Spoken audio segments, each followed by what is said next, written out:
Hi, everybody. I'm Mike from Zilla Blitz. I'm Kevin Bertram from Fort Circle Games. And welcome to the Week 1 tournament wrap-up for the Shores of Tripoli Online Tournament of Champions. It's been a crazy start to the first week, Kevin. I think we've seen 160-something games played so far? 164 complete out of 176. I think the other 12 are going to wrap up today, and there's been a lot of action in the battlefield. We've got some unexpected results to look at, some teams that are right up at the top, and maybe do we want to start by jumping in and taking a look at the standings and see how things are going? Absolutely. All right. So here we've got 44 teams again playing. We're showing now the top 13 teams, which are all the teams that, as of the moment, sit in places 1 to 13 in the tournament. And anything that jumps out at you here? Well, there's some matches that are games or results that I don't find surprising at all. Rocks of Gibraltar, I mean, they have their own logo, for goodness sake. You know they were going to come and bring their A game, and they're sitting at 7-1. California Dreamin was a little bit of a surprise for me. I wasn't too sure. You know, I always assume folks from California aren't too competitive, but boy, they came out hot this week. So yeah. And I'm looking. I noticed we have one of our high school teams from the Thomas McLaren School, right? Yes. Wellington's men sitting at only 1 defeat, and they still have 2 matches to play. So potentially these bottom teams, Team Sunflower, Glorious Marine Taskforce, we can probably talk about them, Wellington's men, and Poutine Triumphant. If they win their 2 remaining matches, and there's about 10 matches left to play this week, if they win those matches, they would kind of climb up the boards and be sitting in the top spot with Rocks of Gibraltar and California Dreaming too. So good to see one of our high school teams doing really well. Yep. And, you know, I should point out for Glorious Marine Task Force, the only loss was by Jason Matthews, who was one of the senior playtester for the Shores of Tripoli. So I think Jason should have a little something to explain why he dropped a game. So, and of course, there's no surprise to see that Plumpy Chits and Love Club are sitting. Wait a second, I don't see them here. Oh, I don't see them either. What happened to Plumpy Chits and Love Club? Well, anyway, they must be just right below this. They must be. Sure. We'll see them in the next batch. Yes. Right. So. Now, I do want to also point out, I'm very happy that the 2 can play that game is in 4th place because my wife is on that team. And while she gets no benefits from the tournament director, you know, I'm happy she's doing well. So, yes. Yeah. A lot of teams packed up here. Do we want to move down to the middle batch now? Yeah, I think that's about right. Okay. All right. So here we're showing now. This is the 14th place team down to the 29th place team, kind of the middle of the pack. These teams didn't have the kind of the 1 loss or less records of our top tier, but are certainly still in the mix. Certainly a lot of potential. With a good week coming up in week 2, they're going to be right up in the top of the standings. Anything that jumps out at you here? Well, I want to point out the team that's currently in 21st, the Commodores. They still have 2 games to play, so they can move up the chart. And they are captained by a car who won the Zenobia Award this year. So that's a pretty top team. I think you'll see them moving up. I like seeing that the Georgetown Board Gamers, which is the undergraduate game club at Georgetown, has a better record at 3-4-1 than the Littoral Commanders, which is Georgetown's graduate team. So way to go, undergraduates, in that one. Interesting. Undergraduates to the right. And likewise, speaking of students here, our second high school team is Otto von Bismarck from the Thomas McLaren School, sitting at a solid 4-4, right in the middle of the pack with the potential to move up in week 2. Well, and Purple People Eaters are the third team for the school. That's right. They're also right there. So that's right. Yeah. So they're all in the top 2/3 here. And then Plumpy Chits and Love Club. We found. Wait a second. I don't see them yet. I don't see them either yet. But I don't think we should move on yet. Let's give out some love to the USS Constitution Museum. Nice to see them at 4-4. Yes, for sure. Yeah, I'm thinking that something happened. There might be just a technical glitch with Plumpy Chits and Love Club. That must be it. So, we'll the Junior Institute, they had their matches got off to a slow start, but then they are right in the thick of it. So I'm happy to see them doing well. And there's a lot of teams in here that like one hot week and they're right up in the top. Yep. So, and Virginia Military Institute coming off with a pretty solid start in the first week. Yep. I mean, 3-4-1, certainly in a position to move up. Wombats on ice. Yeah, lots of good stuff going on. Should we take a look at our bottom third? Yes. Okay. So, oh my goodness, there's Plumpy Chits and Love Club. You know, they were off to a little bit of a rough start, but with their corporate funding, I'm sure they're going to be training all week, and they'll be making a big move. Yes, for sure. I'm sure we'll see them at 10-6, or what would it be? Yeah, 10-6 at the end of the next round, for sure. Something like that. So. Yeah. Any other There teams of are, note down here that we want to talk about? well, Littoral Commanders, as I said, was Sebastian's Bay team from the graduate program at GW or at Georgetown. Mhm. Team Labyrinth is a store team here in DC who I'm a big fan of the store, and they had a tough first round matchup. I think they can do great things. Team Krulak similarly is an excellent team, but just had a tough first round matchup. A couple dice rolls went against them, and they could just as easily be 5-3 or 6-2. I like Grove City College. They also had kind of a tough first round, but they're a team that can definitely move up the chart. Right. And So I think the same thing we say with all of these teams. These are teams that didn't have an ideal start, but this is a long tournament. There's still 3 weeks yeah, more to go. A good week, and they're right back in it and moving up the table and things. So, by all means, none of these teams are out of it. And I think at House Cedarstrom, which you mentioned is one of potentially you had pegged them as one of the stronger teams in the tournament. they just got roughed up. I mean, it happens to the best teams. So, Yeah. but we'll see where they're at the end of the tournament. After the first round doesn't matter as much. Yes. Then to the fourth round, that's what matters. So For sure. Absolutely. Now, we do have a couple of awards to give out as well this week, right? And do you want to take a moment and speak about those? Yes. So every week we'll be awarding the Toys for Tots Player of the Week. It's not a wholly quantitative measure, but obviously that has a lot of play in it. And the winner this week was Lauren Hartsfield from the Rocks of Gibraltar. She won both of her matches by pretty solid margins. And she's currently sitting in third in the player results, or tied for second, actually, in the player results. So she's doing very good.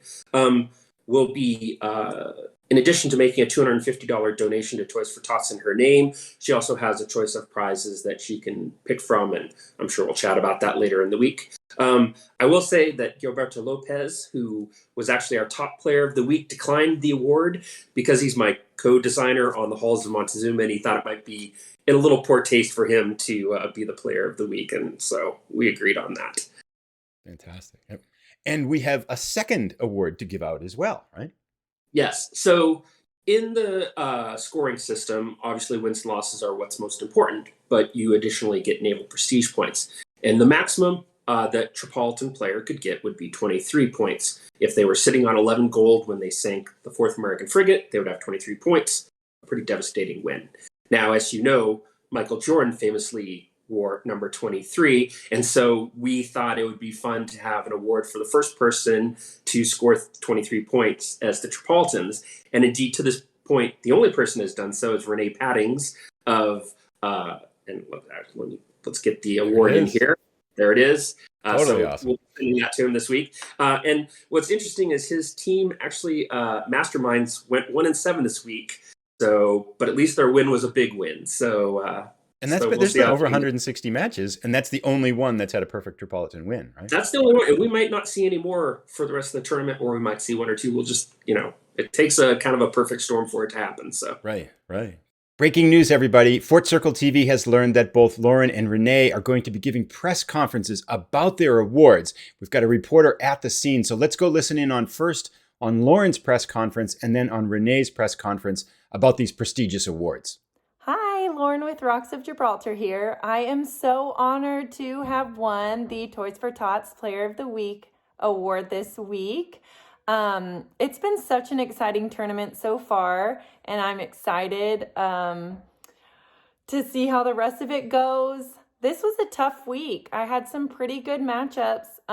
In my game as Tripoli, it was really a dogfight that came down to the end. I was able to make the U.S. discard a pretty crucial card that led to my win. And as the U.S., I got my good cards early on. I did make a mistake, and I almost lost my battle at Benghazi, which would have cost me the game, but luck really played a role for me in both of those matchups. I'm excited to find out who we play next for those matchups to come up this week. We've been practicing. I don't want to give away too much of our strategy, but we really are looking forward to the rest of this tournament. Thanks. Bye. Hi, Kevin. Thanks for organizing the tournament, and thanks for giving me the award, the Michael Jordan Award. It's really special, and that was, especially after my team and I were off to a really rough start, 0-7, and even this game came down to the wire. But I was just so happy at the end that it wasn't, that we weren't going 0-8, that I hadn't noticed that something special had happened. Next week, I think we're going to do much better. We saw and learned a lot of new tactics that we hadn't seen before, some rules, that as we had taught ourselves that we might have misunderstood. So now we know how the game is really played. And and also shout out to the Ashbrook Center. We're trying to make civics education in the United States better, and that's how I came across your game. Trying to, I was looking for a game that would improve teaching in the classroom, and that it is a perfect tool for that. Congratulations to both recipients on these prestigious awards. And now let's jump back into our regular programming. And I noticed that we had been talking before we shot this, and one of your observations that you made, I think you tweeted this out during the week as well, too, is that the balance between Tripoli wins and United States wins. And Yes. Did you want to talk a little bit about that and how that might speak to what kind of play we're seeing in the tournament? Yeah, so when we play tested what we call the Fortress Tripoli variant, I had very experienced players play testing it, and we were seeing about a 54% win percentage for the Tripolitans, and that's perfectly acceptable, that play balance.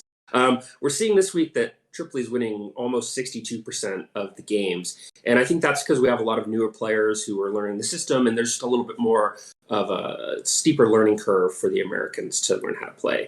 So I think it'll be interesting to see how that changes over from round 1 to round 4 as our newer players get more comfortable playing as the Americans, if that gets closer to 50%. So we'll just have to monitor that as the tournament goes along. All right, because I think one of the things that's interested me about the tournament is a fascinating mix of players who've played a lot and players who have yet to play. A lot of these players are playing their first few games. And if you're playing your first few games as the U.S., the quickness with which Tripoli can successfully raid can catch you off guard. So once that happens a couple of times to you, you're going to adjust to be ready for it. So it's going to be interesting to see how the win rate shifts over the subsequent weeks for sure. Well, and I encourage anyone, either whether you're a new player or if you're someone just watching the tournament, if you go to www.theShoresOfTripoli.com, it brings up a how to play video that is very instructional and I think very helpful for new players. So fantastic. Yeah, that's a great resource. And speaking of resources on how to play, we have another piece from Abby about the history. Do you want to speak a little bit about that as we head into let's I think in her second video she talks about how the U.S. was kind of overwhelmed at the beginning and how the fight got kicked off. Great, and we're going to watch it, and then we're going to follow that with some helping people to learn to play. We have some more card tips following this too. So let's sit back and watch. Great. When Tripoli declared war on the United States on May 14, 1801, the United States was not ready. A squadron of only 4 ships was on its way to the Mediterranean, and that squadron had little authority to make war. So the strategy that the Navy pursued was a blockade, where the United States would prevent any ships from coming and going from the port of Tripoli. The goal of the blockade was to prevent Tripolitan cruisers from coming out of Tripoli, but it was also to block supplies that Tripoli desperately needed from getting in. The Navy officially kept the blockade up for the whole war, but it wasn't really until several years into the war that they had enough ships to keep it up for real. American naval vessels spent much more time elsewhere in the Mediterranean than they did blockading Tripoli, either because of the distance they had to go to get supplies, or because tensions were high in the other Barbary states as well. Eventually, the Navy had to supplement the blockade with more aggressive bombardment of the port in order to make any headway against Tripoli. As Abby noted, the American Navy was woefully unprepared to prosecute a war against the Tripolitans and settled on an early strategy of blockading Tripoli. The 4 naval movement cards in the American deck are the workhorses of this strategy, moving frigates to where they can best be deployed. The Lieutenant Sterrett in Pursuit card commemorates the first engagement between American and Tripolitan forces, when the USS Enterprise defeated a 14-gun Tripolitan Corsair just west of Malta. In the game, this card allows the American player to roll 3 dice for each frigate instead of 2 when making an interception roll. Now, the American naval forces naturally increase over time, with a new frigate coming into the game on 1802, 1803, and 1804. However, the American player also has the Congress Authorizes Action card in their deck, which brings on 2 additional American frigates in the following year. The American player can also play early deployment to bring a frigate into the war a year early. Finally, the American player can discard a card to build a gunboat to add to their fleet. The American player is also faced with a dilemma early in the game. They can play Swedish Frigates Arrive, which brings on 2 Swedish frigates to patrol outside of Tripoli. But this aid comes at a cost. Starting in 1803, the Tripolitan player may play Sweden Pays Tribute to send the Swedish frigates home and collect 2 precious gold coins. Join us next week as we'll continue with more tips from the shores of Tripoli. With that, we've come nearly to the close of our Week 1 wrap-up episode. Now, it's also important to understand there are still some matches ongoing. So the standings that we've seen, there's people playing matches right now as we're recording this. So all day long, almost 24 hours a day, there's matches going on over the course of this tournament. And as we transition into week number 2, I'd be curious to hear, what are you looking at for some of the upcoming key matches that have caught your attention? While we're still waiting for a few matches to complete, and that'll set the full schedule, there's definitely some matches that we've already set. The Rocks of Gibraltar will be taking on California Dreamin. That's 2 7-1 powerhouses. That should be a really great matchup.